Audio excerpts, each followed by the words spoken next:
নমস্কার। কবি সুকান্ত ভট্টাচার্যের লেখা কবিতা এক যে ছিল আপন ভোলা কিশোর। স্কুল তার ভালো লাগতো না, সহ্য হতো না পড়াশোনার ঝামেলা। আমাদের চলতি লেখাপড়া সে শিখলো না কোনো কালেই, অথচ সে ছাড়িয়ে গেল সারা দেশের সবটুকু পাণ্ডিত্যকে। কেমন করে, সে প্রশ্ন আমাকে করো না। বড় মানুষের মধ্যে গরিবের মতো মানুষ, তাই বড় হয়ে সে বড় মানুষ না হয়ে মানুষ হিসেবে হলো অনেক বড়। কেমন করে, সে প্রশ্ন আমাকে করো না।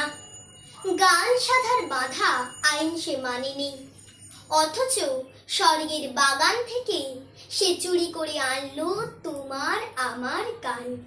কবি সে, ছবি আঁকার অভ্যাস ছিল না ছোট বয়সে, অথচ শিল্পী বলে সেই পেল শ্রেষ্ঠ শিল্পীদের সম্মান। কেমন করে, সে প্রশ্ন আমাকে করো না। মানুষ হলো না বলে যে ছিল তার দিদির আক্ষেপের বিষয়।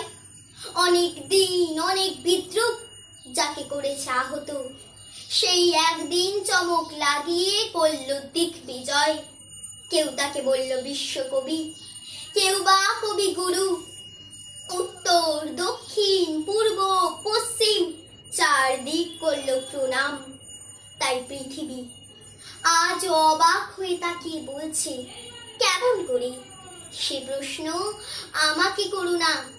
এ প্রশ্নের জবাব তোমাদের মতো আমিও খুঁজি।